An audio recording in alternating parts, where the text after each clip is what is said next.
Oke, kita akan mulai masuk ke materi ya.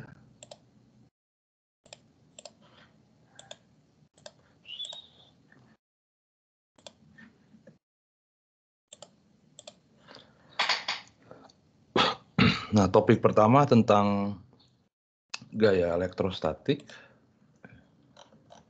Jadi pada dasarnya gaya elektrostatik itu adalah interaksi antara benda yang memiliki muatan listrik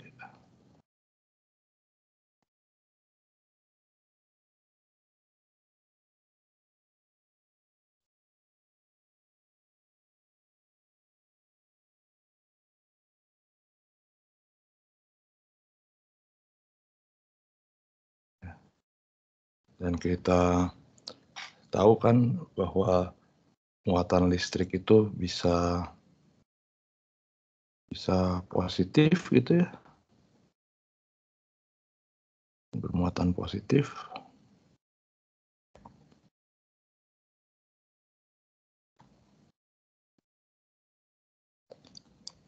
bisa negatif ya.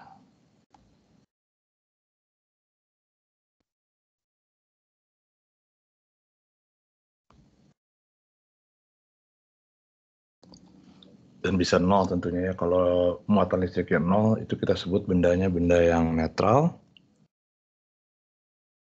Dan biasanya kita gunakan notasi Q besar gitu ya, atau Q kecil juga bisa, atau Q kecil, dan punya satuan Coulomb ya.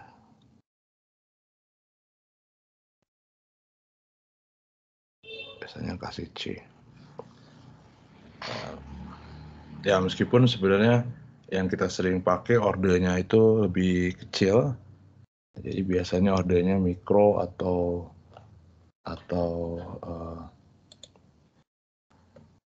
ya mikro sih biasanya ya, mikro Coulomb gitu.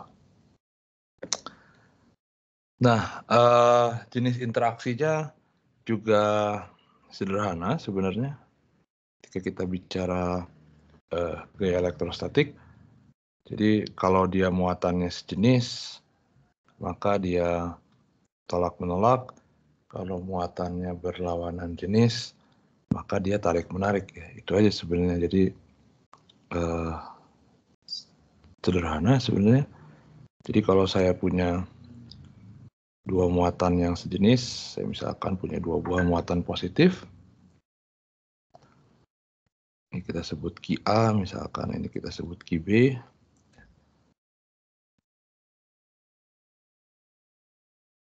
Nah, ini jarak pisahnya adalah R. AB misalkan ya, kalau dua muatan ini sejenis, maka mereka akan saling tolak-menolak. Kita kasih notasi ini adalah FAB. Jadi gaya pada A oleh B, dan ini kita kasih notasi F BA. Jadi dua muatan sejenis itu berarti maksudnya tandanya sama ya, baik positif-positif atau negatif-negatif. Itu tolak-menolak.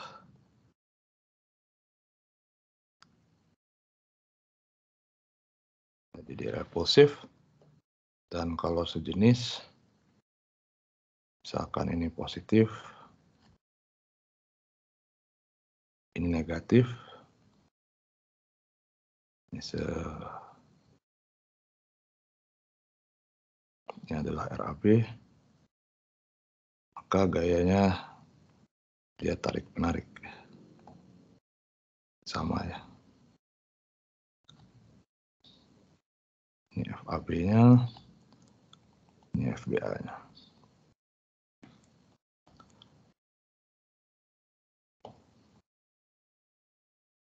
Dua muatan berlawanan jenis, itu tarik-menarik ya.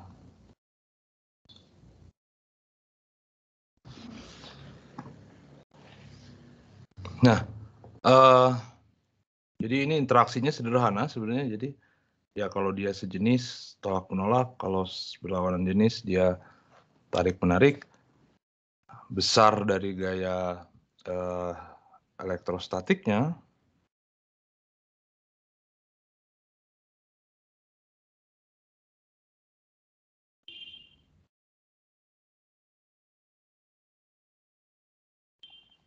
itu yang dikenal sebagai gaya gaya elektrostatik atau dikenal sebagai gaya Coulomb itu sama dengan FAB.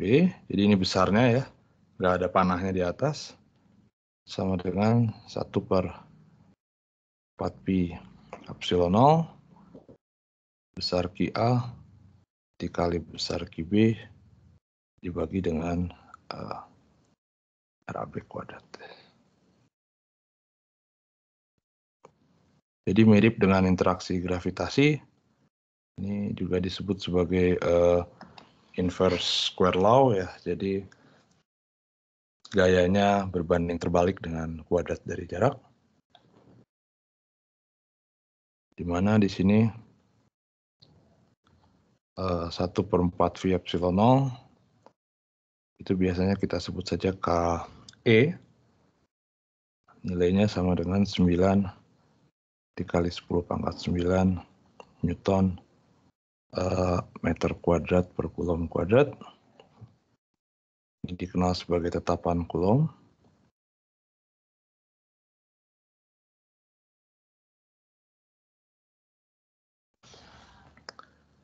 Dan epsilon 0 ini disebut sebagai permitivitas vakum ya.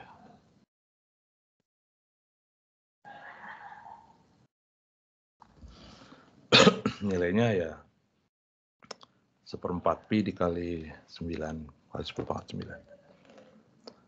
Dan RAB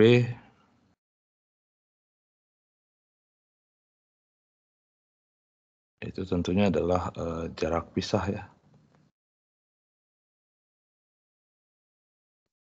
antara partikel A dan B. Antara muatan A dan B. Oke, nah di sini mungkin saya harus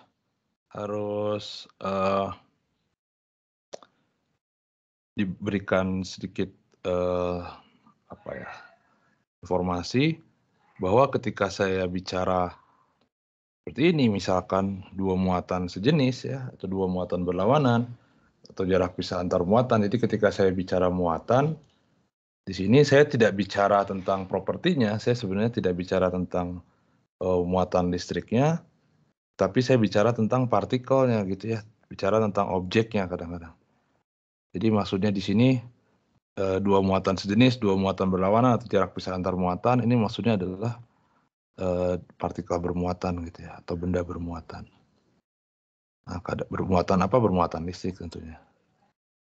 Nah, jadi ini biasanya disingkat aja, jadi kita bilang muatan gitu ya, atau charge gitu. Jadi sebenarnya bukan charge-nya, bukan muatan listriknya, tapi partikel bermuatannya yang dimaksud di sini dalam konteks ini gitu ya. Jadi yang lebih pas tentunya adalah RAB sama dengan jarak pisah antara dua partikel bermuatan listrik A dan B gitu ya. Ya itu lebih pas, tapi biasanya disingkat jadi antara muatan A dan muatan B. Maksudnya partikel bermuatan listriknya. Ya, sedangkan kalau Ki A dan Ki B itu adalah baru muatan listrik. Maksudnya seperti itu. Nah ini kita juga sudah tahu, jadi besarnya kita tahu, arahnya juga kita tahu, ya bergantung dari tanda muatan listriknya ya sejenis atau berlawanan jenis. Jadi ya pada dasarnya arahnya tahu, besarnya tahu, ya informasinya cukup gitu ya, besar dan arahnya kita tahu. Nah, tapi akan lebih baik kalau kita bisa mengencode kedua informasi tersebut gitu ya dalam bentuk persamaan. Kita sudah belajar bagaimana menggunakan notasi vektor gitu ya untuk mengencode, untuk menyatakan besar dan arah dari vektor tersebut. Jadi saya akan konversi arah dan besar ini ke dalam notasi vektor. Nah, notasi vektor ini yang akan kita pakai. Nah, dalam notasi vektor, misalkan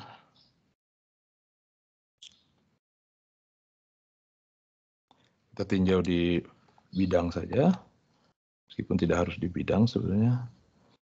Kalau saya bicara di bidang, maka saya bisa bikin koordinat Cartesian di sini. Misalkan saya punya dua buah muatan di sini. Misalkan ini QA dan ini QB. Gitu. Posisinya misalkan QA ada di XAYA ya. Dan QB posisinya ada di XBYB misalkan gitu ya. Nah, seperti itu. Kita bisa definisikan vektor posisi. Jadi ini adalah vektor posisi si A.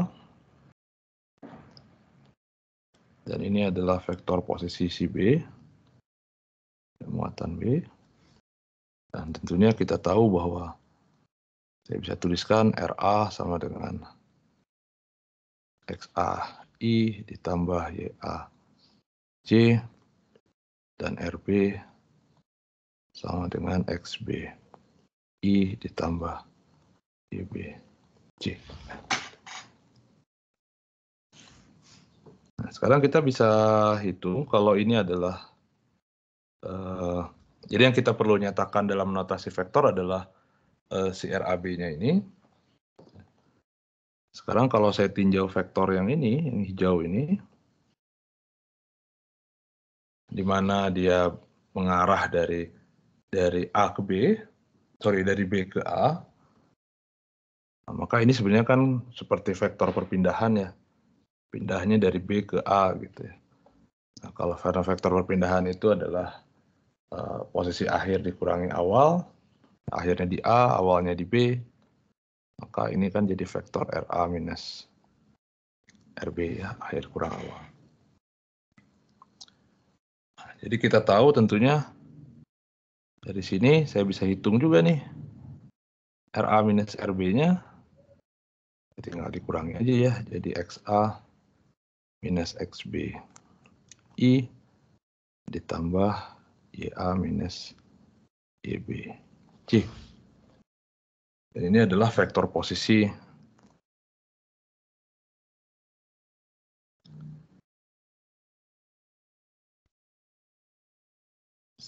A ya, relatif terhadap B.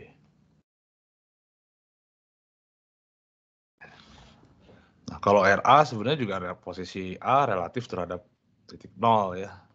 B juga sama relatif titik 0. Sekarang kita hitung relatif terhadap B, A relatif terhadap B, ya RA min RB. Nah, dari sini saya bisa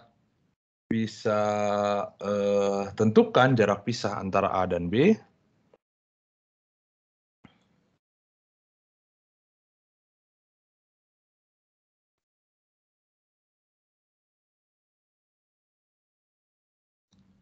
Ya, tentunya sama dengan panjang vektor RAB ini. Jadi RAB ini tentunya adalah sama dengan panjang vektor ini. Panjang vektor RA min RB. Ya, ini sama dengan akar dari XA min XB kuadrat ditambah YA min YB kuadrat gitu ya. Sederhana.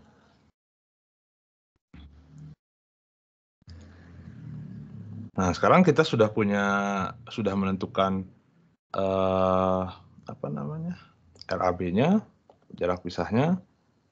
Nah, di sini ketika saya gambar karena muatannya sejenis kan harusnya tolak penolak. Ini adalah F AB. Ini adalah F BA. Nah, sekarang kita lihat kalau saya hitung FAB sama gaya FAB, ya, karena Q-nya positif ya semua ya, jadi tolak menolak, FAB itu searah dengan vektor ini,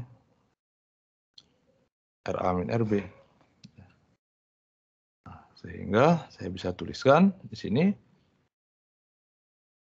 FAB sama dengan, pakai vektor nih ya, 1/4 Pi epsilon 0 QA dikali QB dibagi RAB.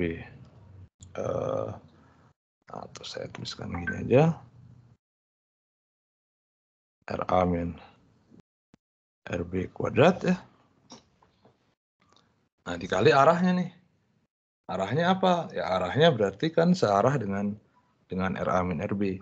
Dan kita tahu untuk menyatakan arah kan berarti kita bisa gunakan vektor satuan.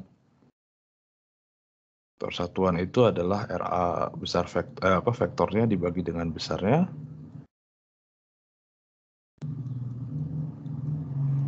Sini. Nah, jadi ini adalah vektor satuan.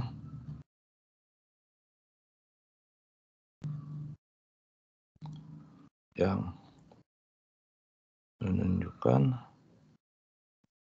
arah RA min RB. Nah, dari sini kita bisa sederhanakan. Jadi FAB sama dengan 1/4 Pi epsilon 0 IA QB dibagi dengan RA min RB pangkat 3 dikali vektor RA min RB.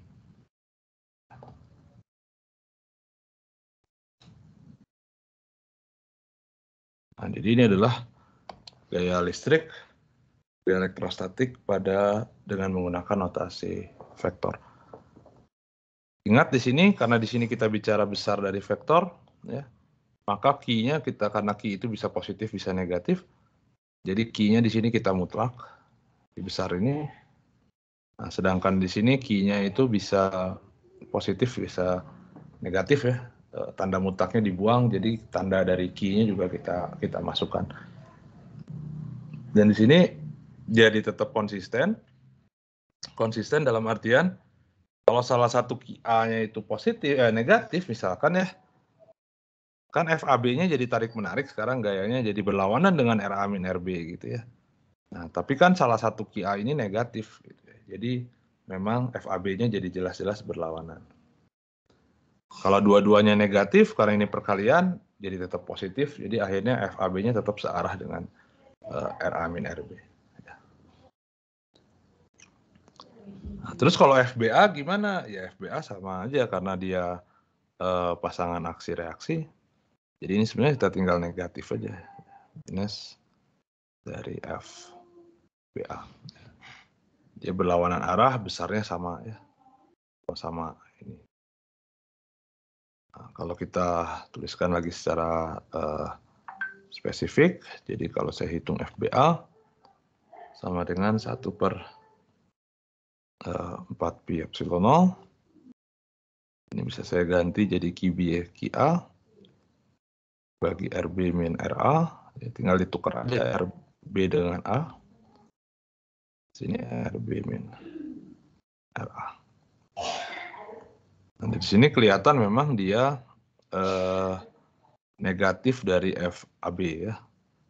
Karena QA kali QB sama dengan QB kali QA.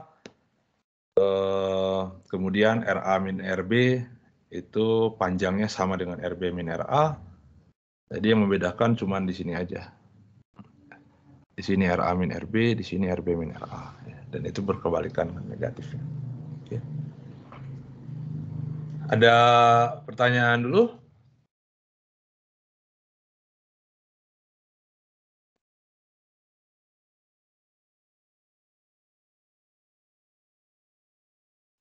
Pertanyaan?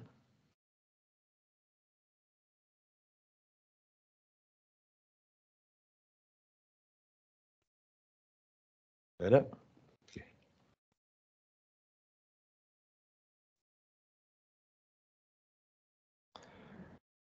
Nah, gaya elektrostatik ini dia memenuhi ya properti dari gaya juga pada mekanika yang kita sebut sebagai prinsip superposisi ya.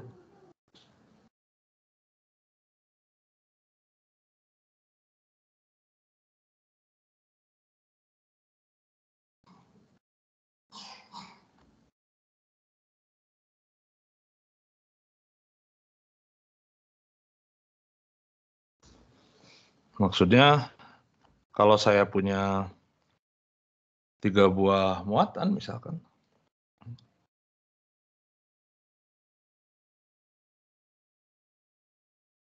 Misalkan ini plus semua aja gitu ya.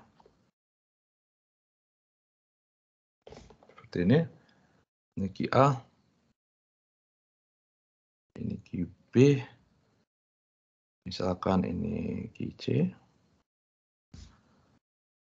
Nah, karena gaya elektrostatik itu interaksi antara benda bermuatan listrik, dan di sini kita punya 3, artinya si masing-masing partikel ya, setiap partikel di sini, setiap muatan di sini itu dapat gaya dari 2 partikel gitu ya. Misalkan kalau saya bicara yang A, maka A itu dia berinteraksi dengan B, dia tolak-menolak. Ini kita sebut sebagai FAB. Kemudian ada interaksi juga dengan C.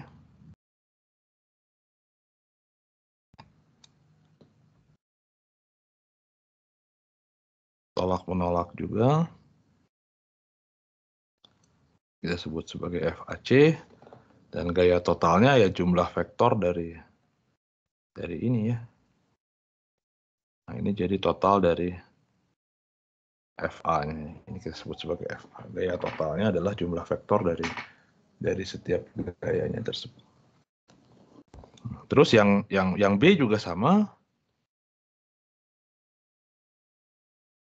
Ada interaksi dengan A. Ini FBA. Ada interaksi dengan C. Ini FBC. Kemudian ya jumlah vektor lagi. Ini adalah gaya total di B-nya. Dan di C juga sama. Sehingga gaya total di A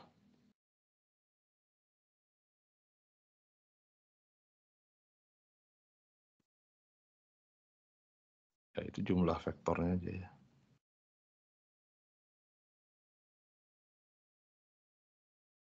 Terus FAC.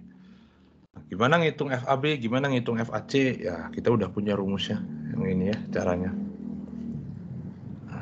Dan sama kalau kita mau ngitung gaya total di B misalkan FB, ya tinggal dihitung aja ini FBA ditambah FBC. Dan di C juga sama. Jadi pada dasarnya semakin banyak partikelnya, yang hitungnya satu-satu tetap gitu ya. Tapi caranya kita bisa ngitung gaya satu-satu, tinggal kita jumlahkan saja. Nah, misalkan saya ambil contoh di sini. Kita ambil contoh yang sederhana. Nah, misalkan saya punya konfigurasi seperti ini.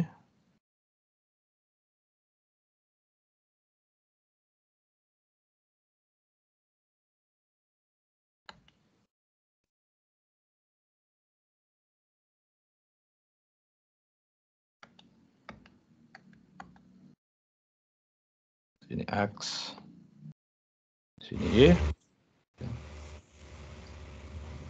Kemudian saya punya dua buah partikel bermuatan listrik. Misalkan saya punya muatan QA di sini.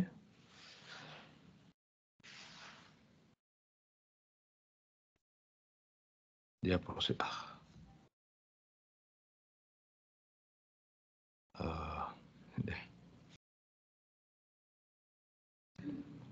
Saya punya muatan positif QA dan saya punya muatan positif juga QB ya. Jadi ini adalah QA.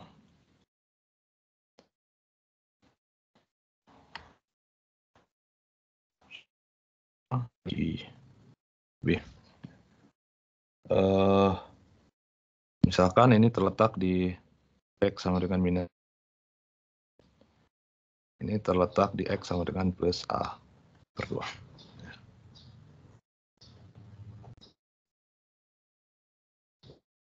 Dengan B-nya adalah A kecil. Kemudian misalkan saya punya partikel yang lain.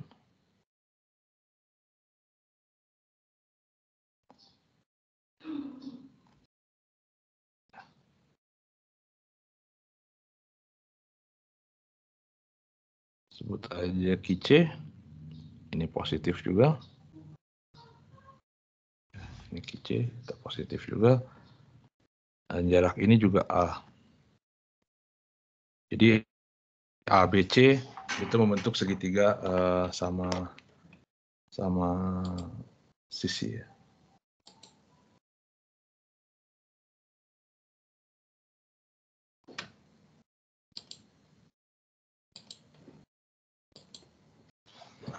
Untuk memudahkan, untuk kasus ini saya ambil kasus nomor 1 misalkan. Kita ambil aja misalkan QA sama dengan QB ya, sama dengan QC sama dengan minus Q misalkan ya. Minus Q plus Q. Jadi muatannya sama semua. Nah, pertanyaannya misalkan tentukan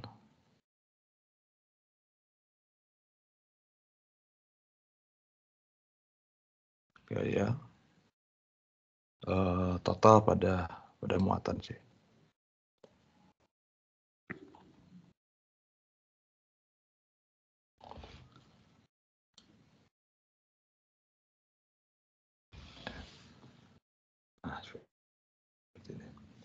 Nah, kita bisa hitung dengan menggunakan notasi vektor ini. Ini kita hitung, kita sebut sebagai secara analitik aja gitu ya. Kita akan solve dengan notasi vektor.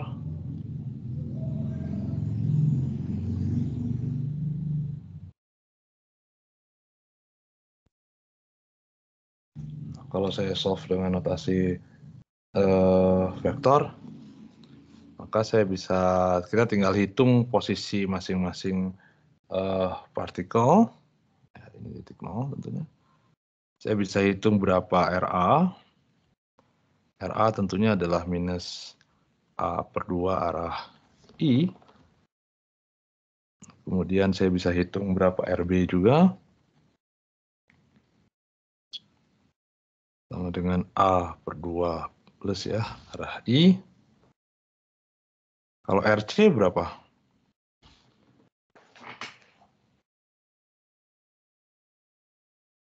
Berapa RC?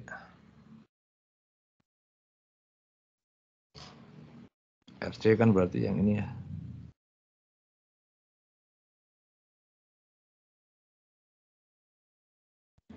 Berapa RC?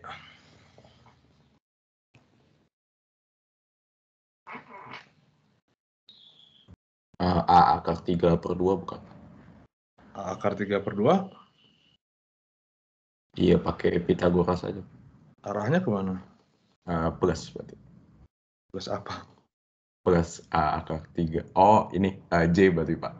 Nah, kan vektor ya, jadi kalau Yep. vektor harus ada arahnya juga kemana gitu. Oke, Pak. Jadi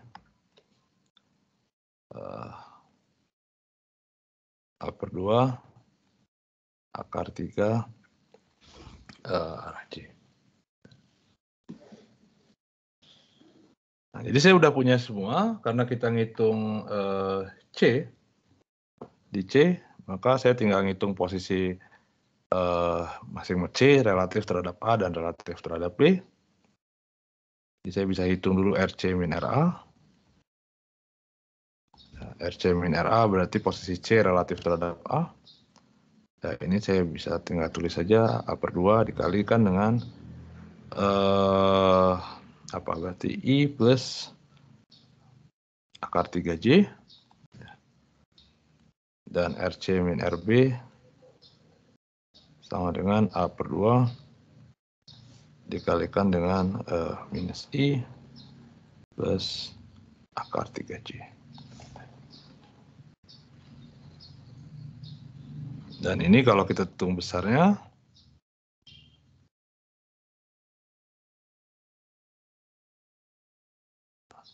ya jelas ya sebenarnya kan RC min RA, apa namanya, dia kan sepanjang sisi segitiganya ya. Jadi besarnya pasti sama dengan A gitu ya. Anda bisa cek aja pakai rumus yang ini tadi. Saya punya 1 ditambah akar 3 kuadrat, jadi 1 tambah 3, 4 di akar, jadi 2 ya. Jadi A per 2 dikali 2. 2-nya coret, jadi A. Ini juga sama. RC min RB, tentunya ini juga sama dengan A. Nah, dari sini saya udah punya informasi semua. Kalau saya sudah bisa punya informasi semua, saya bisa hitung berapa FCA. Berarti FCA itu F di C karena A. Saya punya berarti 1/4 pi epsilon 0 QC QA dibagi dengan R C min RA pangkat 3 dikalikan dengan RC min RA. Nah, sama dengan saya punya 1/4 pi epsilon 0. Ini jadi Q kuadrat karena Q-nya sama. Positif semua dibagi dengan RC min RA-nya adalah A. Jadi ini adalah A pangkat 3 dikalikan dengan RC min RA. RC min RA adalah A per 2 dikalikan dengan I plus akar 3J. Jadi saya punya di sini 1/8 pi epsilon 0 kuadrat per A kuadrat dikali I plus akar 3J. Nah, kita cek bener nggak ya, arahnya aja minimal gitu ya. Di sini kan berarti arahnya I-nya positif, J-nya positif. Nah, sekarang kalau saya lihat FCA, berarti kan karena dia sejenis, dia tolak-menolak, berarti ini FCA. Oh iya benar ya, dia ke arah X positif, ke arah Y juga positif ya. Jadi dia mengarah ke kuadran 1. Jadi ini oke. Sekarang saya bisa hitung juga FCB.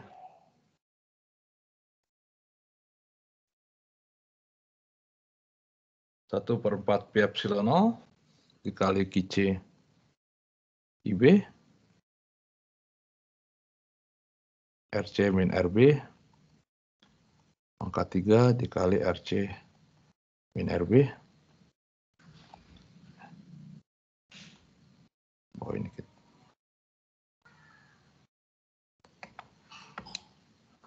Ini sama dengan 4 pi epsilon 0 Q kuadrat per A pangkat 3 dikali A per 2 dikali minus I plus akar 3J. Ini sama dengan 1/8 pi epsilon 0 A kuadrat dikali minus I plus akar 3J. Ya. Nah sekarang kita lihat arahnya I-nya negatif, J-nya positif. Nah, sekarang kita lihat kalau saya punya FCB kan ke sini.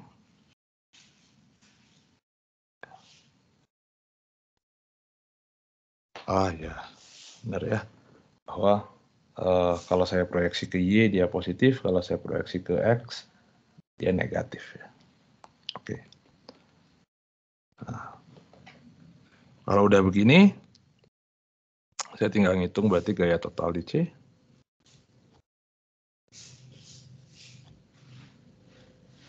Ya. Gaya total di C adalah F C. Itu adalah FCA ditambah F CB. Tinggal jumlahkan saja. Kalau saya jumlahkan kan bisa dilihat depannya ini semua udah sama. Ya, berarti saya tinggal jumlahkan yang dalam kurung ini. Di sini ada I, ada minus I. Kalau saya jumlah jadi saling cancel. Nah, tinggal ada yang akar 3 ini jumlahkan jadi 2 kalinya. Jadi saya punya akhirnya adalah 1/4 pi epsilon 0 kuadrat per A kuadrat dikali akar 3 arah C. Nah, ini jadi F ya total di C. Ups.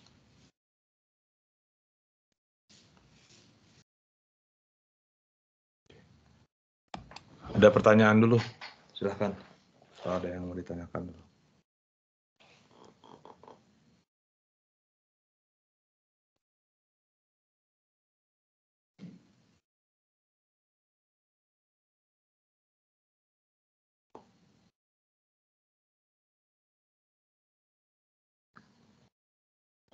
Pertanyaan?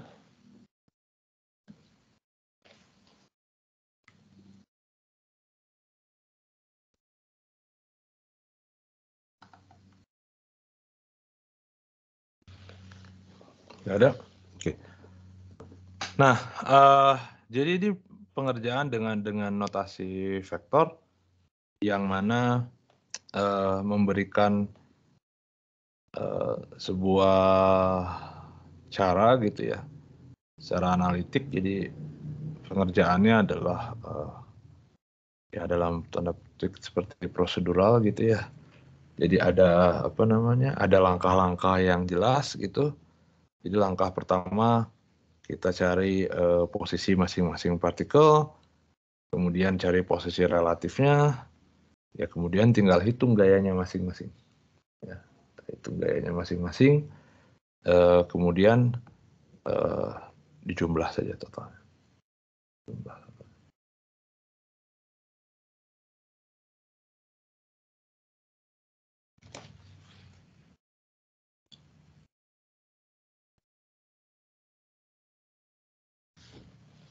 Oke, nah tapi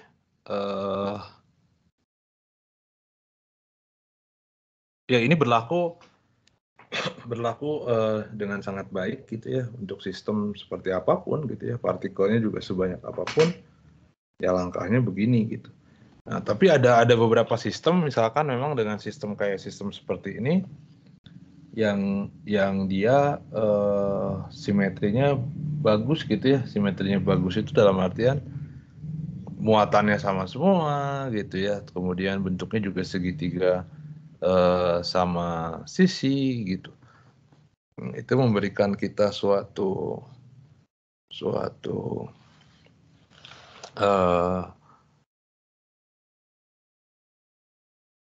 cara gitu ya. Kita bisa selesaikan dengan cara pakai geometri gitu, yang bisa jadi lebih simpel gitu. Nah, misalkan untuk kasus ini kalau kita hitung secara geometrik, kalau saya hitung secara geometrik, ini saya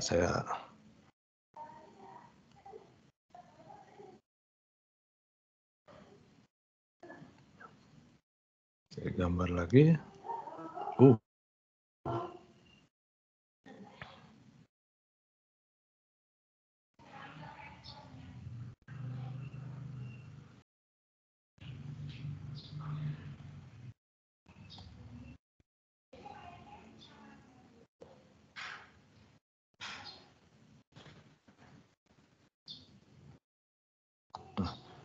kalau saya hitung secara geometrik, ya, ini jadi sederhana karena saya bisa hitung berapa FCA, berapa FCP besarnya. Besarnya saya tinggal ngitung seperti ini aja. Berarti kalau saya hitung besar dari FCA, itu tinggal 1/4 pi epsilon 0 besar QA dikali besar QB QC QA dibagi dengan RCA kuadrat. Berarti ini sama dengan 1/4 pi epsilon 0 Q kuadrat per A kuadrat begitu ya. Dan FCB juga 1/4 pi epsilon 0 QC QB per RC B kuadrat sama dengan 1/4 pi epsilon 0 kuadrat per A kuadrat. Dan ini besarnya sama. Ya. Nah, ini besarnya sama. Jadi ini besarnya sama nih. Arahnya begini ya. Nah, ini kalau saya proyeksi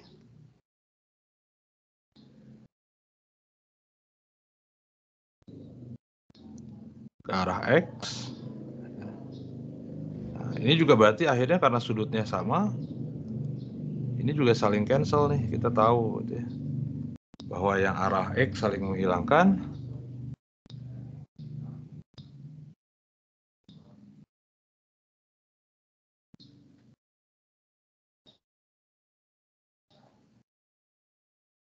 Saling menghilangkan. Sehingga tinggal yang arah Y-nya saja. Dan kita tahu karena sudut ini 30 derajat, maka ini 30 derajat juga. Nah, berarti kalau gitu, saya punya gaya total di C akhirnya.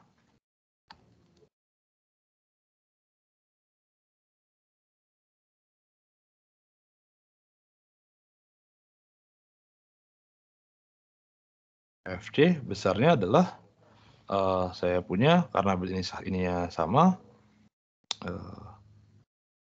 berarti kan saya punya 2 dikali F-nya dikali 1/4 pi epsilon 0 Q kuadrat per A kuadrat dikali sin ya, berarti sin 30 derajat.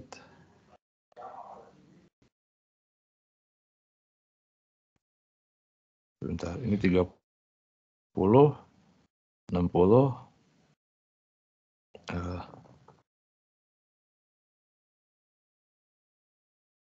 salah, sorry.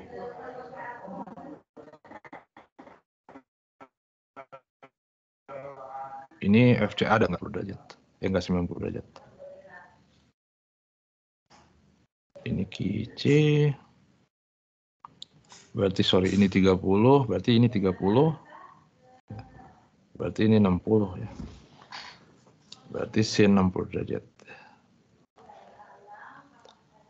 Sin 60 setengah akar 2, jadi sama dengan 1/4 pi epsilon 0 Q kuadrat per A kuadrat dikali akar 3. Setengahnya dengan 2 dicoret.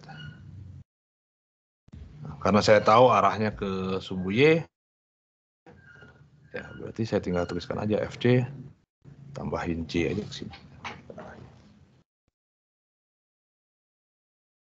Oke.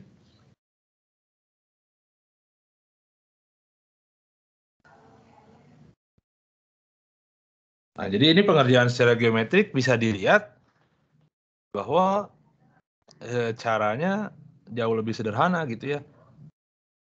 Langkahnya lebih singkat, tapi reasoningnya memang lebih banyak gitu. Karena kita harus ngecek dulu apakah sistemnya simetri atau enggak, sehingga gayanya nanti ada yang saling cancel gitu ya. Nah, teknik seperti ini di mana kita bikin dia suatu objek itu simetrik sehingga kontribusi kiri dengan kanannya itu sama. Jadi akhirnya gaya X-nya saling cancel, itu bakal sering ketemu gitu ya, teknik seperti ini. Bakal sering ketemu dan bakal sering kita gunakan juga karena kita juga sering ketemu sistem yang tipikal simetriknya seperti ini gitu. Nah, cuman ya tadi harus simetri gitu ya. Harus simetri. Kalau simetrinya saya buang gitu, buang dalam artian misalkan sekarang si QA-nya tidak lagi di A/2 misalkan ya, QA-nya di A gitu. Sehingga membentuk segitiganya jadi segitiga sembarang. Nah, kalau segitiganya namanya juga segitiga sembarang gitu ya. Dia tidak lagi ada simetri. Atau misalkan si C-nya saya geser. Misalkan saya punya bentuknya begini, QA QB-nya tetap. Ini QA-nya sama. Ini juga QB-nya sama. QC-nya saya ganti di sini gitu. Nah, kalau QC-nya saya ganti di sini, maka ini adalah FCB-nya. Dan ini adalah FCA-nya. Nah, tentunya FCB dengan FCA sekarang tidak lagi punya simetri ya. Tidak, gaya X-nya juga tidak lagi saling cancel. Dan ngitung secara geometrik itu tidak sederhana. Kenapa tidak sederhana? Ya karena kita harus ngitung sudut ini gitu ya. Kita harus ngitung sudut ini, kemudian yang ngitung sudut bisa sih pakai segitiga gitu ya. Nah, tapi yang jadi masalah lagi kalau mau ngitung pakai geometrik, kalau partikelnya misalkan tidak lagi 3, partikelnya 4 atau 5 gitu. Kalau partikelnya 4 atau partikelnya 5, ngitung pakai geometrik nggak sederhana gitu ya. Terlalu banyak yang harus dihitung sudut lagi. Nah, makanya pakai analitik mas sebenarnya kalau saya ubah, saya geser C-nya, karena memang dari awal kita tidak apa gitu. Jadi kalau mau saya geser C-nya begini ini gitu ya, hitungnya juga sama juga seperti ini gitu ya. Tidak jadi lebih rumit gitu. Tapi kalau geometrik ya simetrinya nggak ada, ngitungnya jadi jauh lebih rumit daripada yang ada ini.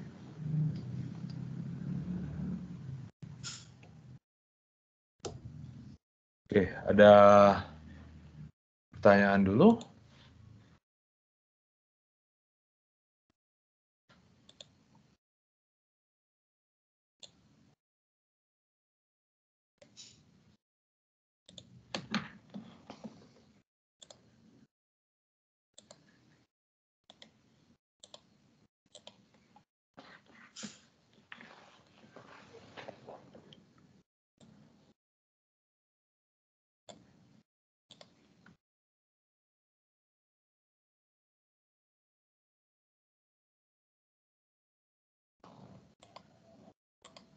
Terlalu kecil. Yang dikit.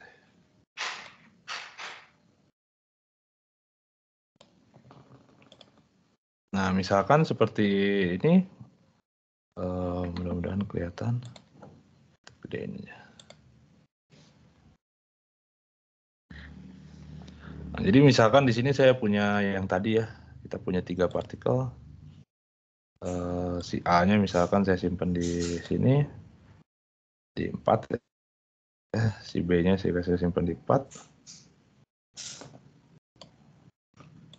Nah, si C-nya, nah bisa dilihat di sini, sebenarnya selama si C-nya disimpan sepanjang sumbu Y ini, gaya pada arah X-nya tuh saling cancel ya. Nah ini FC-nya tuh dia arah X-nya saling cancel sama dengan 0. Jadi nah,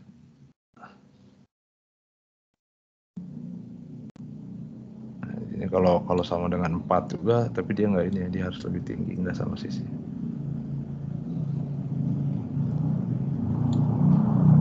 Jelas dia seperti ini, jadi FA-nya ke sana, FD-nya ke sana. Yang jelas dia ke arah Y. Nah, tapi kalau saya geser, dia sistemnya tidak lagi simetrik ya, tidak lagi simetrik.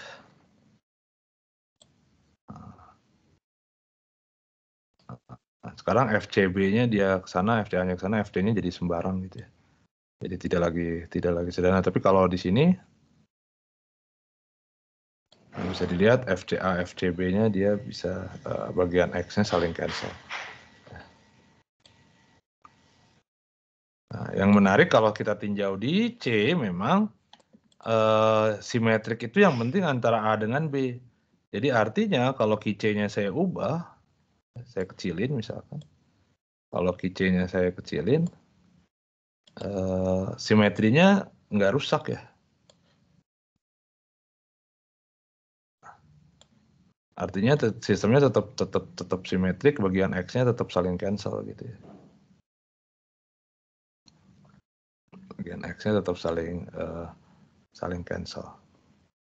Jadi yang pengaruh cuma A dengan B aja. Cuma antara A dengan B. Nah, tapi kalau dia kita tinjau 4, di mana posisinya sembarang semua, nah ini nggak lagi sederhana ya, konfigurasi seperti ini gitu.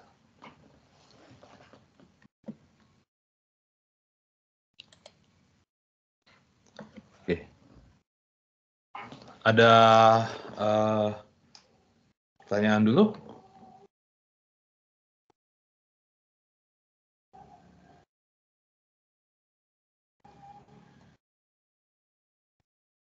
Pertanyaan silahkan.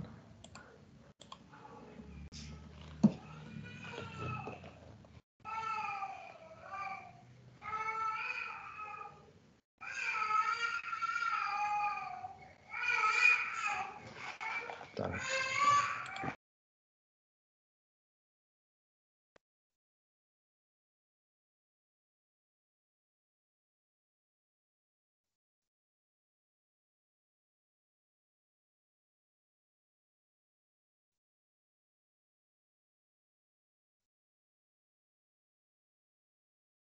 Pertanyaan?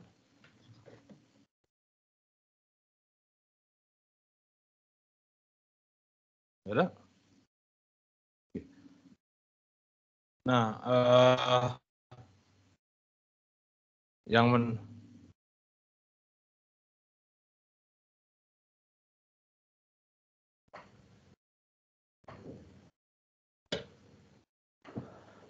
menarik lagi tentang segitiga sama sisi ini,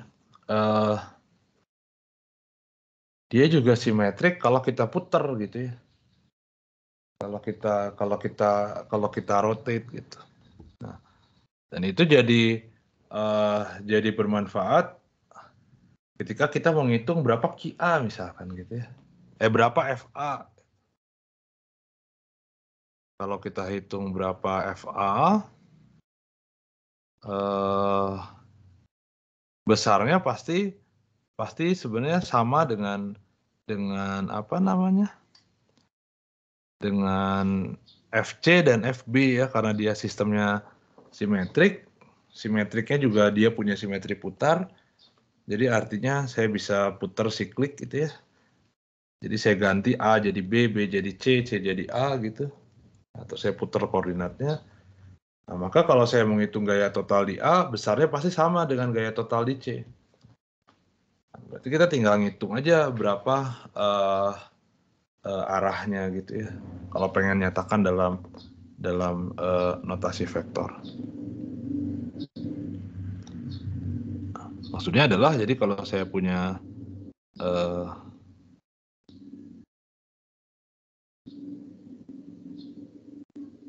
di sini F AB berarti gitu ya. Kemudian di sini F apa nih? F AC. Nah, nanti kan jadi ke sini ya.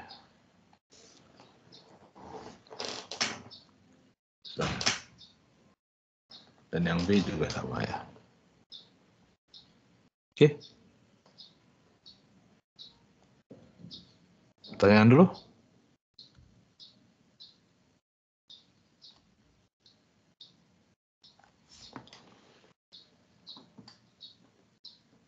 Ada? Oke. Nah,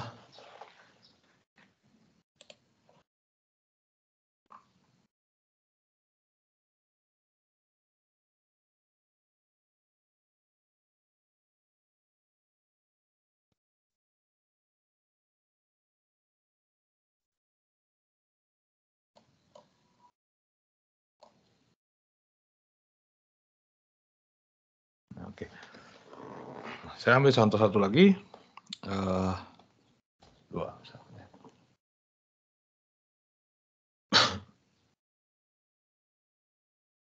Misalkan saya punya dua buah partikel.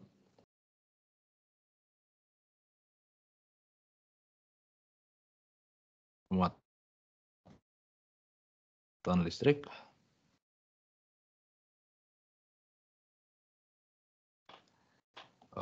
Sebut aja QA. Sama dengan plus Q. Dan QB sama dengan plus 4Q. Masing-masing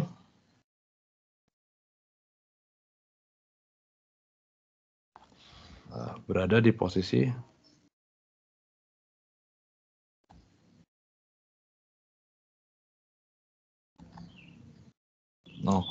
jadi A-nya di 0,0 dan B-nya di A, A.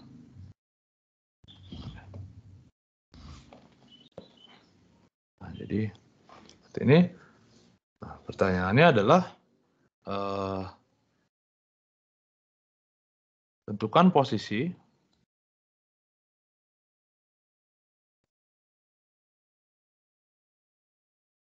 muatan ketiga QC sama dengan minus Q misalkan, agar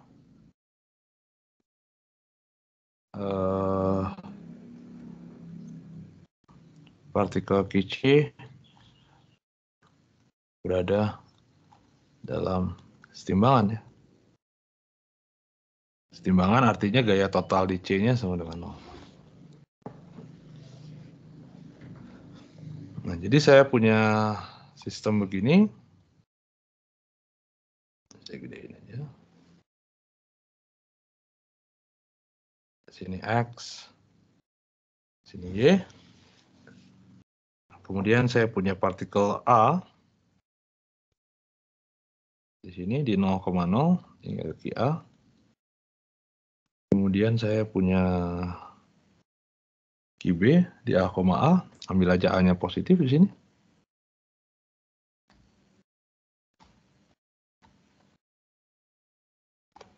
Ini QB, muatannya beda, 1Q, 1 4Q.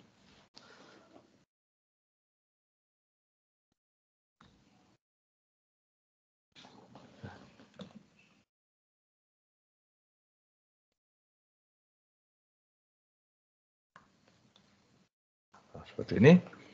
Ini sini A. Sini A. Nah, sekarang misalkan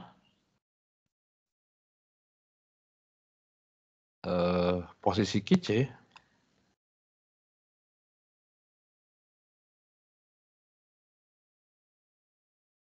adalah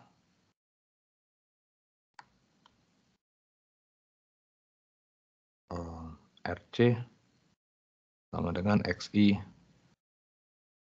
plus YJ misalkan gitu ya. Nah, berarti RC min RA, karena saya menghitung di itu ya. RC min RA berarti kan karena RA-nya 0 ya. Berarti kan jadi XI plus YJ.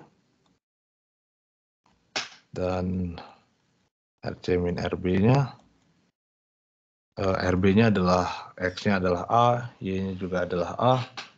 Jadi saya punya X min A arah I ditambah Y min A arah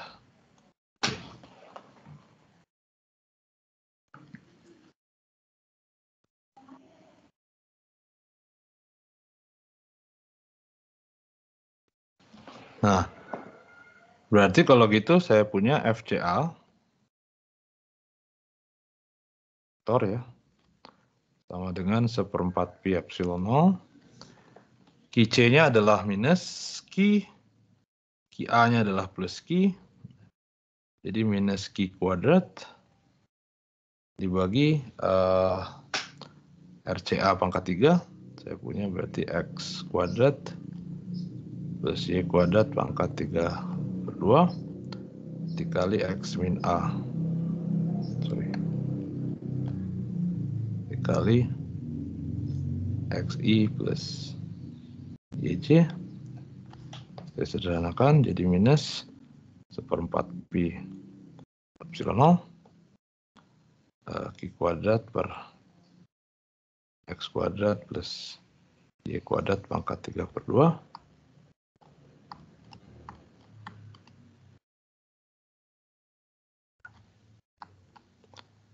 dikali XI plus YJ. Dan yang FCB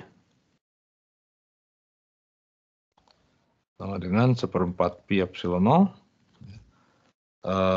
Ki C-nya adalah minus Ki B-nya adalah plus 4Ki, ini langsung aja saya tuliskan. Jadi minusnya saya keluarkan, 1/4 pi epsilon 0, jadi 4Ki kuadrat dibagi dengan X min A kuadrat ditambah Y min A kuadrat pangkat 3/2 dikali dengan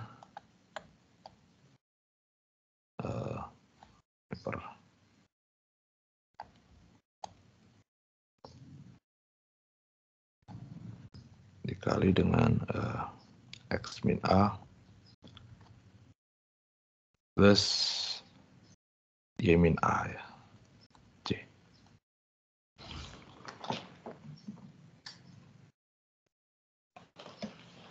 Dan FC, gaya total di C,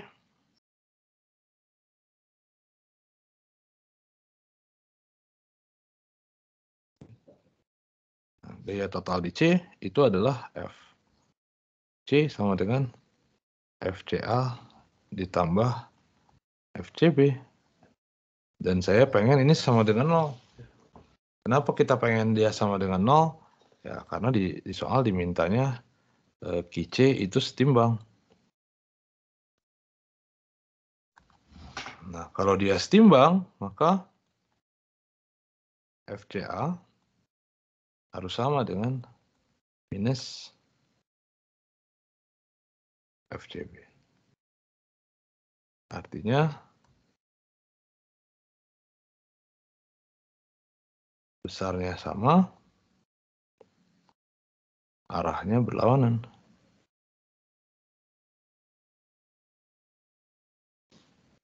Nah, sekarang bisa dilihat di sini, kita punya FCA, ini FCA, kita punya FCB. Besarnya harus sama, arahnya harus berlawanan.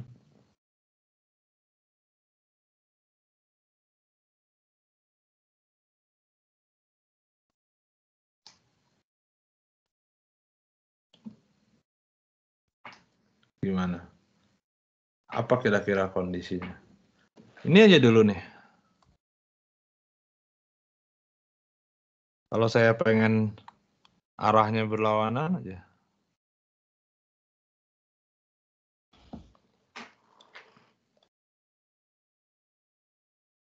Kalau saya pengen arahnya berlawanan, gimana ceritanya?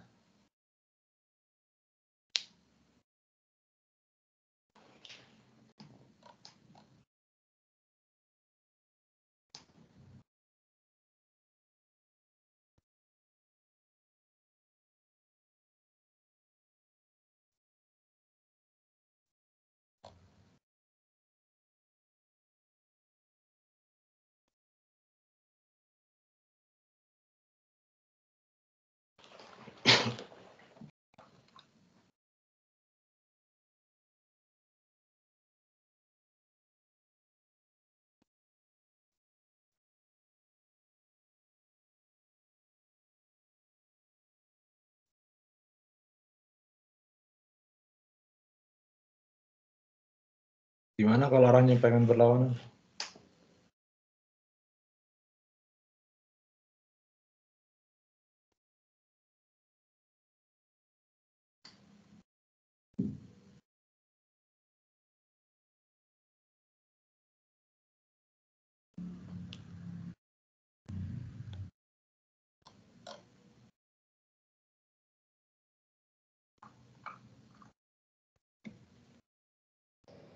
Vektornya sama dengan ini, Pak.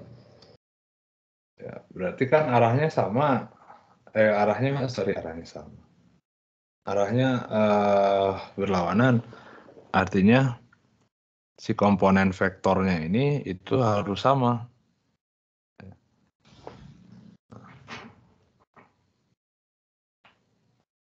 Komponen vektornya ini harus sama itu hanya bisa terjadi kalau X-nya sama dengan Y.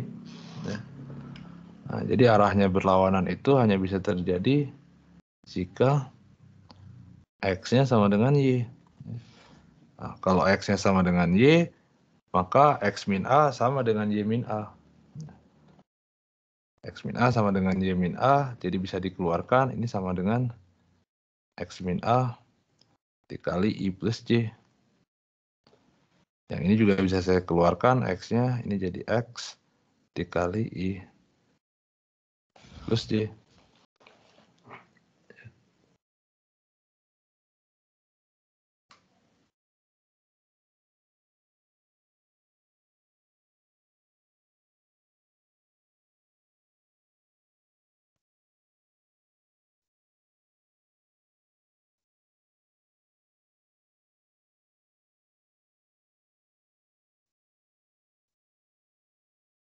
Nah, jadi sekarang sudah sama-sama sudah sama-sama I plus J. Yang ini I plus J, yang ini juga I plus J.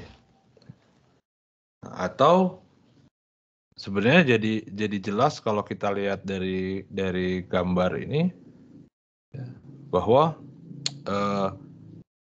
kalau saya pengen arahnya berlawanan, si QC itu harus sepanjang garis yang menghubungkan A dengan B.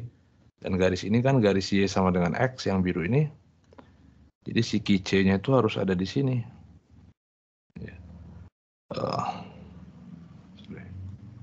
Sinilah kira-kira ya. Di sini QC-nya, ini negatif. Kenapa nih? Ya, karena supaya saya punya kan, kalau gini, ini adalah tarik-menarik FAC, dan ini adalah OFAC.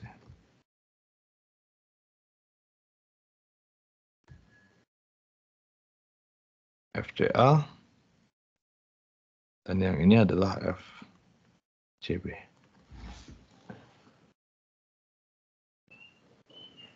Nah, jadi sepanjang ini dia hanya bisa berlawanan tuh hanya sepanjang yang ini. Nah, kita bisa konstruksi di sini.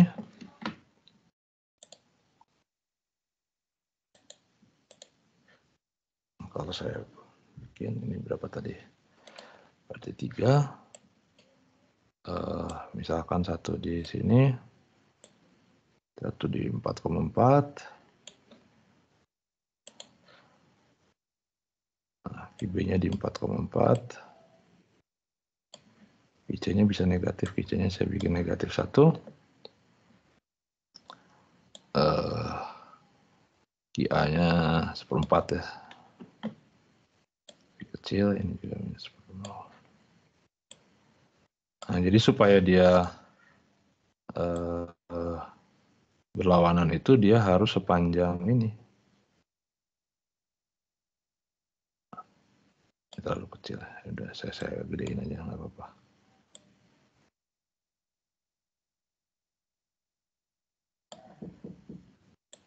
Nah, dia harus sepanjang ini nih.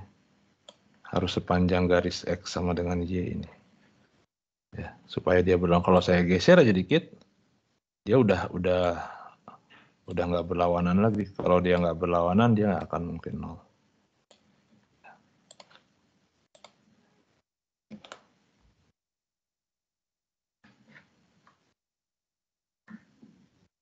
Jadi dia hanya bisa kalau X-nya sama dengan Y.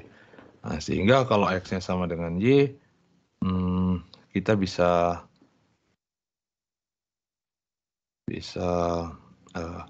simplifikasi ya, bahwa FCA-nya sekarang adalah minus 1/4 pi epsilon 0 Q kuadrat. Sini ada X kuadrat plus Y kuadrat. Y kuadratnya diganti, Y-nya diganti jadi X. Berarti saya punya jadi 2X kuadrat. Jadi 2X kuadrat. Kalau jadi 2X kuadrat, itu kita tuliskan aja dulu ya. Ini jadi 2X kuadrat pangkat 3/2. Di sini jadi X I plus Y.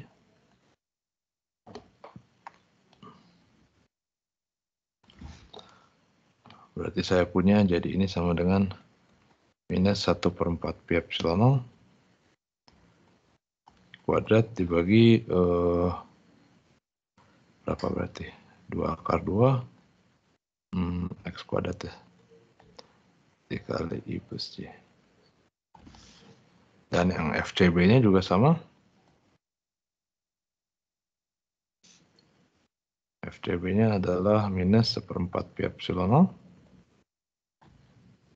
0 Q kuadrat. Jadi tinggal diganti aja semua jadi 2/2. Ini jadi X min A kuadrat. Dikali Y plus Y. Oh, ini jadi masalah. Sebentar. Saya punya ini jadi X min A pangkat 3. Ya. Di sini jadi X min A dikali I plus Y. Ini harus hati-hati di sini. Nah, bisa dilihat di sini XY-nya kan yang ini nih.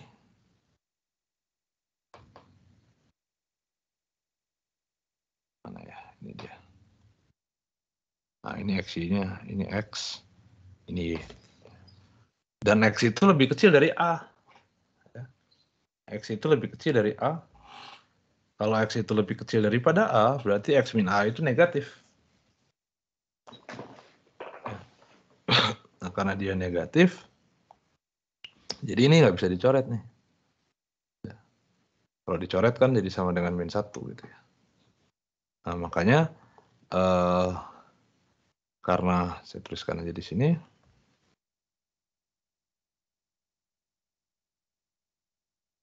Karena X min A itu negatif, maka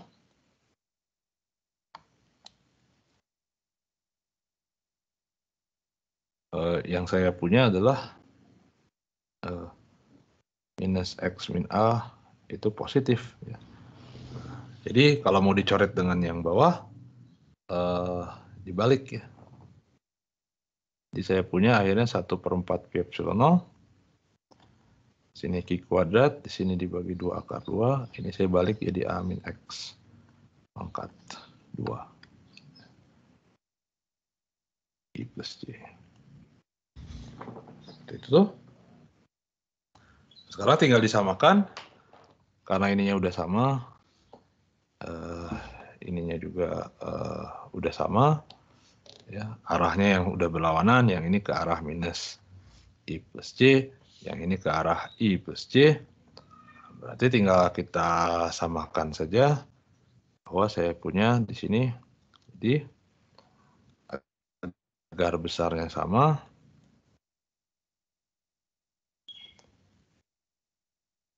maka yang dalam ini harus sama nih.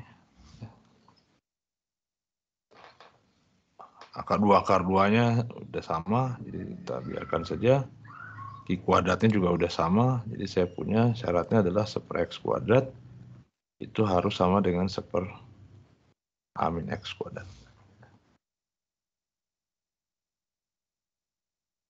Nah, karena saya tahu bahwa X itu positif dan A-X juga positif, maka saya bisa akarin saja gitu ya, karena ini udah pasti positif. Saya bisa tarik akar kedua suku. Jika saya tarik akar ke kedua suku, saya punya 1/X sama dengan 1 dibagi A min X. Berarti saya punya, ini ada 4-nya nih. Ini ada 4-nya, sorry. Berarti ini jadi 4 ya. Ini jadi 2. Jadi saya punya akhirnya A min X sama dengan 2X. Jadi saya punya X-nya adalah A/3. Nah, jadi tentunya RC ya akhirnya saya punya A/3 di SC. Karena X-nya sama dengan Y. Oke. Ada pertanyaan dulu?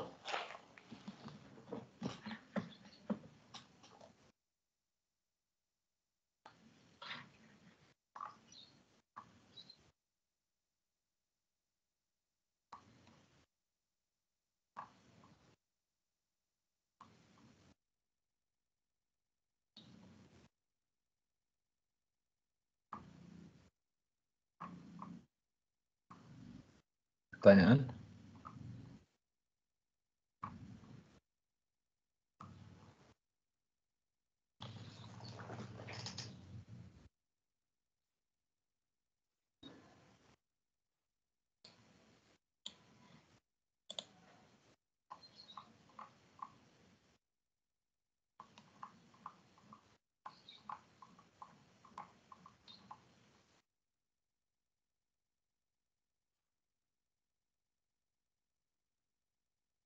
Tidak ada?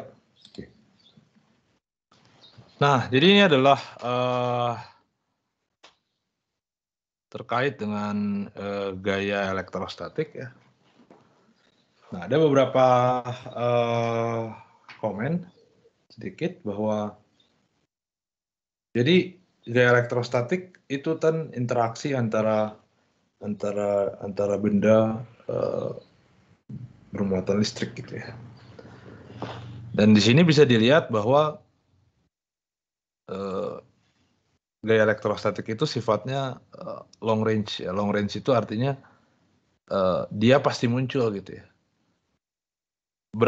Seberapa jaraknya, jauhnya gitu ya, seberapa jauhnya jaraknya, F-nya itu pasti ada. F-nya pasti ada. Di sini ada R-nya itu nggak ada batasannya berapa gitu ya. R-nya bisa berapa saja. Ya meskipun tentunya semakin jauh jaraknya semakin kecil nilainya gitu ya. Tapi dia ada. Dia bisa muncul. Nah, konsep itu sebenarnya mengganggu para fisikawan gitu ya waktu itu. Karena kita nggak tahu gitu sebenarnya kenapa gaya itu bisa apa ya namanya, bisa muncul gitu ya, bisa muncul pada jarak yang sangat jauh gitu ya. Anda bisa bayangkan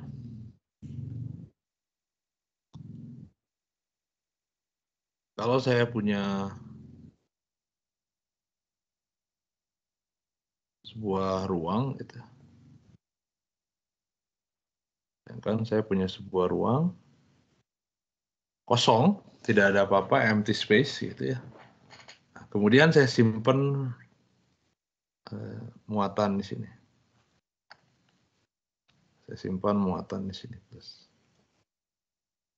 ski misalkan gitu ya. Nah, si muatan ini tidak mengalami apa-apa gitu ya, karena tidak ada interaksi dengan apapun. Tidak ada gaya tarik, tidak ada gaya tolak dari muatan lain, atau cuma dia doang gitu ya. Nah, kemudian saya tiba-tiba gitu kita simpan muatan yang lain. Meski yang terpisah tentunya, misalkan setelah saya simpan muatan plus Q besar, sekarang saya simpan muatan plus Q kecil. Nah, suddenly tiba-tiba muncul gaya elektrostatik ya. Jadi tolak menolak. Ya, jadi tolak menolak. Nah, yang jadi problem adalah ketika saya simpan si muatan Q kecil itu, ketika saya simpan muatan Q kecil itu gaya elektrostatik itu tiba-tiba muncul, nggak peduli sebenarnya saya simpan muatan Q kecil itu sejauh apa dengan Q besar. Jaraknya bisa cuma 1 meter, bisa 1 meter, atau jaraknya bisa jadi puluh beratus-ratus tahun cahaya gitu. Ini konsep ini jadi mengganggu. Ya ini bukan mengganggu sih sebenarnya, ada istilahnya sendiri yang disebut sebagai action at distance namanya. Saya lupa bahasa Indonesianya apa ya istilahnya. Aksi jarak jauh gitu ya. Action at the distance. Dan konsep ini sebenarnya, jadi konsep action at the distance ini sebenarnya diperkenalkan oleh Newton waktu memperkenalkan teori tentang gaya gravitasi. Meskipun sebenarnya akhirnya si Newton juga cukup terganggu dengan action at the distance ini. Nah, sampai akhirnya orang-orang ketika tahun 1700, 1800-an, mungkin sekitar 100 tahunan setelah Newton, ada fisikawan namanya Michael Faraday gitu ya. Michael Faraday yang memperkenalkan istilah medan, garis medan, atau memperkenalkan garis medan. Itu sebenarnya dari magnet ya. Nanti kita bahas sebenarnya tentang teorinya Faraday. Tapi di situ memperkenalkan adanya garis-garis medan, artinya bahwa dia bilang kalau saya punya suatu sumber, baik itu elektrik maupun magnetik misalkan, gitu ya, dalam hal ini sumbernya elektrik, dia bisa mempengaruhi ruang di sekitarnya. Gitu. Mempengaruhi dalam tanda petik jelas. Artinya di situ terdefinisi suatu besaran fisis yang merupakan seperti semacam interaksi antara suatu sumber dengan daerah di sekitar sumber tersebut. Gitu. Itu interaksi itu yang kita sebut sebagai medan. Nah, kemudian konsep medan ini digunakan oleh James Maxwell namanya, dan diformulasikan secara matematis. Gitu ya. Nah, diformulasikan secara matematis dan konsep medan ini ya dalam tanda petik itu ya menghilangkan atau mengganti konsep action at the distance ini. Nah, makanya pada formulasi fisika modern nanti bisa dilihat bahwa konsep gaya itu tidak lagi ada. Konsep gaya atau konsep interaksi itu semuanya diformulasikan dalam bentuk medan. Ya, dalam bentuk medan.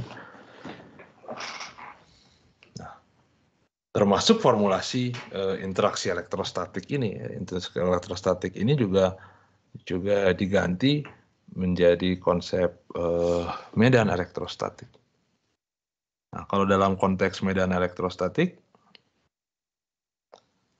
si gaya itu tidak sekonyong-konyong muncul gitu ya. Jadi ketika saya punya empty space, kemudian saya simpan muatan C plus Q ini, nah C plus Q ini memberikan efek gitu ya, memberikan efek kepada daerah di sekitarnya. Daerah di sekitarnya itu artinya di sini terdefinisi apa yang disebut sebagai medan elektrostatik. Di daerah sekitar Siki ini elektrostatik. Jadi semuanya terpengaruh. Nah, sehingga kalau saya ketika si partikel ini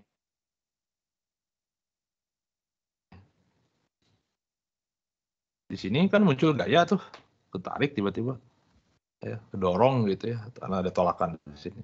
Nah, interaksi ini, gaya elektrostatik ini muncul akibat sebenarnya interaksi antara si muatan Q kecil ini dengan medan elektrostatiknya. Jadi kalau saya sebut ini gayanya F misalkan, F ini pada Q kecil ya, itu muncul akibat adanya interaksi Q dengan si medan elektrostatik ini. Nah ini adalah E besar ini adalah medan elektrostatik oleh sumber Q besar. Jadi Q besar ini nanti sebagai sumber dari medannya. Nah, jadi kita tidak lagi lihat interaksinya, tidak lagi lihat antara Q besar dengan Q kecil secara langsung seperti ini. Kalau ini kita lihat seperti interaksi antara Q besar dan Q kecil lagi secara Q A dan Q B secara langsung. Kalau di sini kita lihatnya adalah bahwa gaya itu muncul. Jadi saya punya muatan sumber Q besar, dia mempengaruhi ruang, ada medan listrik, medan elektrostatik di situ. Nah, kemudian kalau saya simpan muatan Q kecil itu karena dia berada dalam medan elektrostatik, muncul gaya listrik, gitu ya, muncul gaya elektrostatik. Jadi gaya elektrostatik itu muncul akibat saya punya muatan listrik berada dalam medan elektrostatik. Muncul gaya. Nah, di situ menghilangkan jadi konsep action at the distance itu tidak lagi ada gitu ya. Jadi secara nanti bisa dilihat kalau kita mau ngitung gitu ya, ngitung mah sebenarnya tidak terlalu rumit gitu ya hitungannya mah, tapi secara konsep, jadi maksudnya ngitungnya mah tidak begitu berbeda dengan ketika kita ngitung gaya yang ini gitu ya. Secara perhitungan mah tidak banyak berbeda, tapi kalau kita bicara secara konsep antara konsep gaya dengan konsep medan itu adalah dua konsep yang sangat-sangat berbeda sama sekali gitu ya. Oke, ada pertanyaan dulu?